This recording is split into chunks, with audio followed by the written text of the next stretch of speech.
Namaste. My name is Kirti, and on behalf of Himalayan Yoga Association, I welcome you all to this online teacher training course. I am a teacher here at Himalayan Yoga Association, and I will be taking you through the concepts and details of the human body and yoga altogether. Let's hope you enjoy this course. Let's start. Namaste and welcome back to the online yoga teacher training course. In this video, we are going to discuss what is meditation. But before we go ahead and do that, we are going to do a very short and quick meditation that we do before the beginning of every session. That is the Gayatri mantra chanting. Simply sit straight with your hands on your knees, having adopted a mudra of your choice, spine completely straight. Lengthen your spine upwards, roll your shoulders to the back, and finally close your eyes. And allow yourself to observe your breath constantly without being disturbed by your thoughts. If your thoughts disturb you, if there is a lot of thoughts that come to your mind at this point especially, then simply bring the awareness to your breath and observe how these thoughts, they fade away in an instant.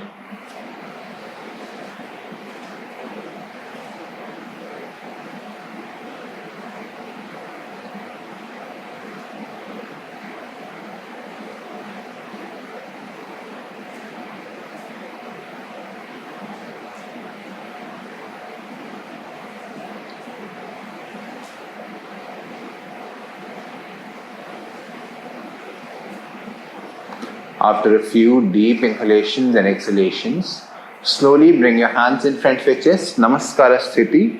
Touch the heart center with the back of your thumbs. And if you know the mantra, you can chant it with me. Otherwise, you can always repeat it afterwards. Slowly breathe in once.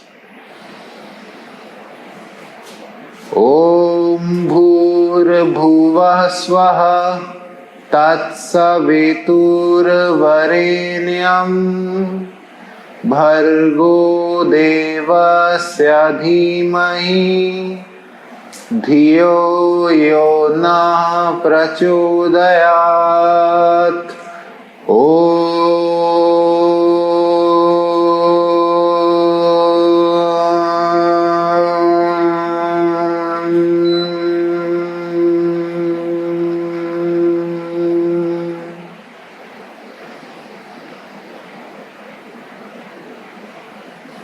Having absorbed the vibration and effect of the mantra, let's generate some energy between our palms by rubbing our hands against each other. And after you feel this energy, you can transfer it straight to your eyes first. Then you can massage your face. And afterwards, you can transfer this energy to wherever on any body part you wish to transfer this energy to. Once again, before you open your eyes, fold your palms, bow down to your fingertips with a few blinks. Come back. Welcome back. So, another very popular yogic term nowadays is meditation. A lot of times we come across celebrities talking about meditations. If we read the 8 limbs of yoga, then meditation is the 7th limb of the 8 limbs of yoga. There are endless applications on the internet, on every platform which talk about meditation, and there are so many techniques to meditation. My question to you is, what do you think is meditation according to you?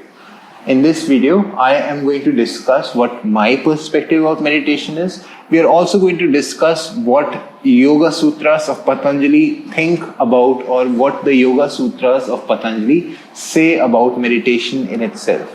What the ancient yogic science considers meditation, and what the modern definition of meditation is, and how are they different than each other, how are they the meditation that we perform in today's time. So if we go by let's first discuss the ancient yogic philosophy, and let's consider the proportionate of what meditation is.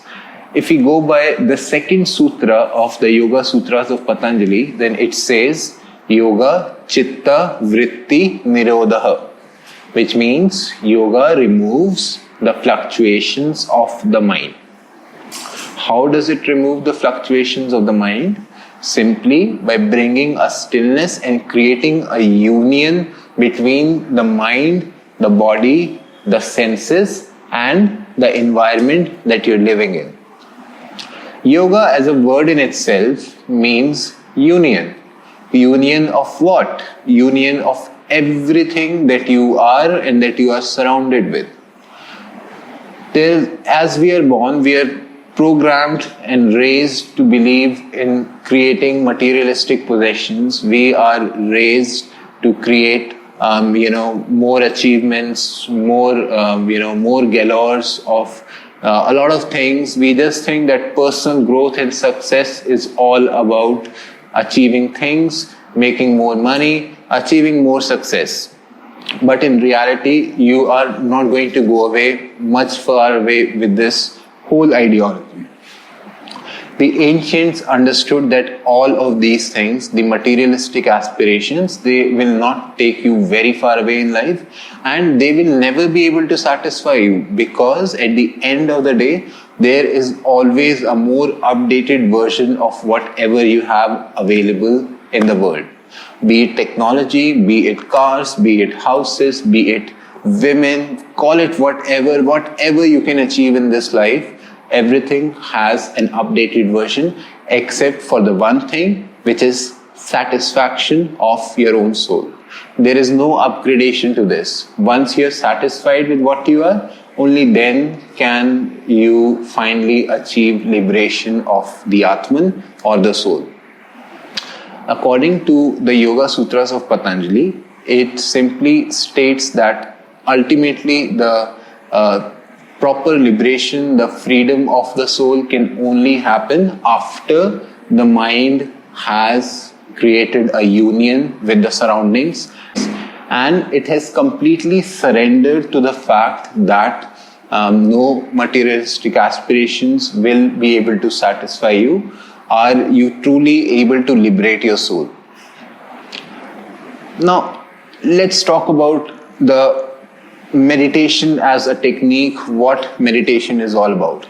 Meditation, as the same way we discussed in the Panchakoshas, is a part of the Manomaya Kosha, or the mental layer of human existence. Meditation helps you take control of the mind. As a technique, if I have to define meditation in a single line or a single statement or a definition, then I would simply say that meditation is the technique wherein you are focusing on one single point for a lengthened amount of time without enduring any stress, which tells you that you are any activity that you are involved in which does not take your focus away from that activity or that point. It does not create any distractions. It does not create any other thoughts inside your mind. That activity can be a meditative activity. For example, driving in itself is an act of meditation wherein you are the subject and the object of focus in case of the whole driving mechanism is the road. The moment your focus goes away from the road, the body or the car, the vehicle that you're driving is prone to accidents. Another example of meditation could be something as simple as cooking, for that matter. Cooking is an activity where you're completely focused on the creation of the dish that you're trying to cook. The moment you get distracted, that dish can get burnt. That dish can lose its flavor, its color, its texture, its presentation, and it can even go to waste entirely. So all the preparations can go to waste. I'll give you one more example of meditation similarly. Something as simple as listening to your favorite music. Of course, there is so much music available in the world, but only a few songs, only a few tunes, they are synchronized with how the mind appreciates them, and that is a completely individual perspective. Anytime you're listening to your favorite music, you are completely undistracted from any other thoughts. the lyrics, the music of that song, it consumes your mind and your awareness and your attention so rigidly, so tightly, that the mind does not enjoy creating other thoughts, and it is completely immersed in the whole activity of listening to music. That is why any task which takes your complete and undivided attention for a lengthened amount of time without creating any fluctuations can be an act of meditation. Now, meditation, this is just an example of all of these were just examples of meditation.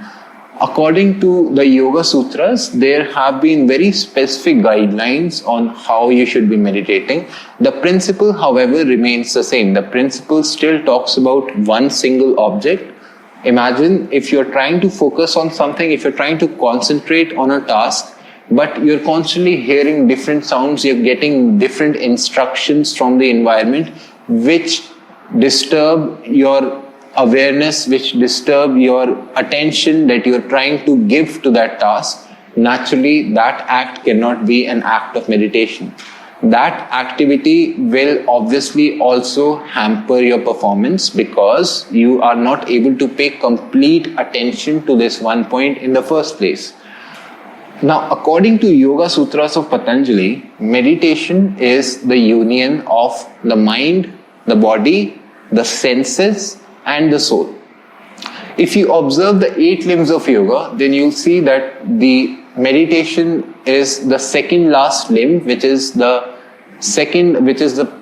precedes the last limb of the 8 limbs of yoga, that is samadhi, liberation, or enlightenment itself.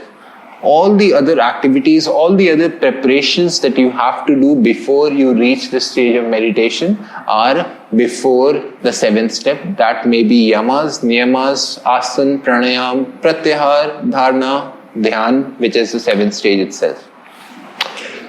Now, paying attention to to these 8 limbs of yoga, you will realize that the first 4 limbs of yoga, yams, niyam, asanas and pranayam, they are all external in nature.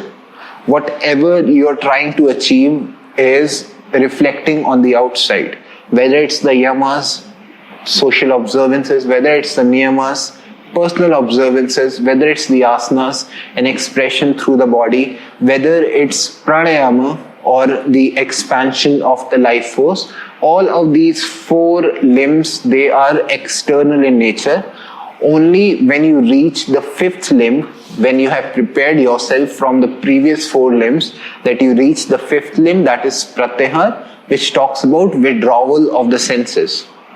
Why do we have to first express ourselves, prepare ourselves externally, and then go ahead and withdraw the senses internally? Well, that is pretty simple, because the first 4 limbs as a preparation are just practice for the worst. In simple terms, all of these different activities, the yamas, the niyamas, the asanas and the pranayam, these 4 which are external expressions of the physical body, are all about preparing the mind for the worst scenario that it can present, that the universe can present to you. With the help of asanas, you are able to sit still without creating any disturbance in the physical body. With the help of pranayam, you're able to create a more valid, a much deeper connection with the prana that you're inhaling and exhaling. With the help of the yamas and niyamas, you're able to cleanse the thoughts, cleanse the mind's inside, the mind's activity.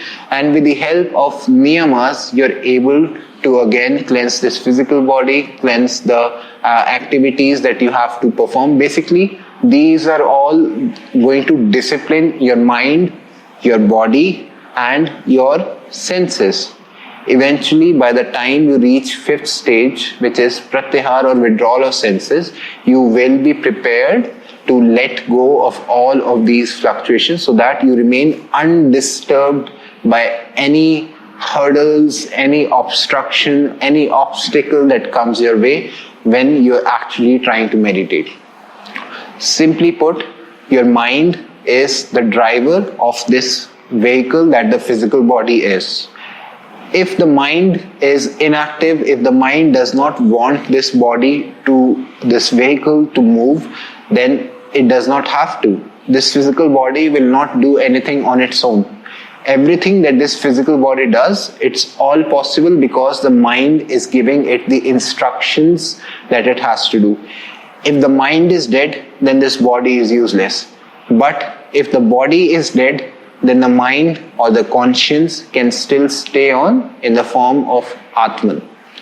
So after the fifth stage, after you have withdrawn from the senses, through which you gain control of the senses. Remember the definition of yoga: union of the mind, the body, the soul and the senses. With the fifth step, you are able to take control of the senses, and eventually thereon you train the mind into getting into the stage of meditation by trying to concentrate or by intending to concentrate into a state of meditation. If I have to go ahead and give you a philosophical example of what meditation really is, then consider building up a relationship with someone. In our everyday lives, how do you build a relationship? By first making contact with someone else. That is the first step, that you make contact with someone else. Then you try to form a deeper connection. At the point when you are still making a contact, and until the point when you are still trying to establish a deeper connection, by sharing your information and by listening to some of their information, you establish a more deeper connection. Then you go on to develop a much deeper friendship. It could be a partnership, it could be a marriage. Only when you merge yourself with the other person and develop this limitless friendship, that you are able to eliminate the thoughts of me and you and create a relationship which is considered as us instead of individuals. It is us that the meditation or the friendship or the partnership or the marriage is all about. So similarly, meditation is all about uniting with your surroundings. The fact that all the suffering comes from the fact that we are separate from nature itself. But in reality, we are a part of the nature. And meditation is all about realizing this fact. Meditation is all about bringing you closer to nature, so that you can let go of this separation, you can let go of this distance between nature and me. Now, I hope you found this video informative. I would like to talk to you more about meditation, but we are going to do that in the upcoming series, in the upcoming set of videos. Until then, I will see you again. Thank you and Namaste.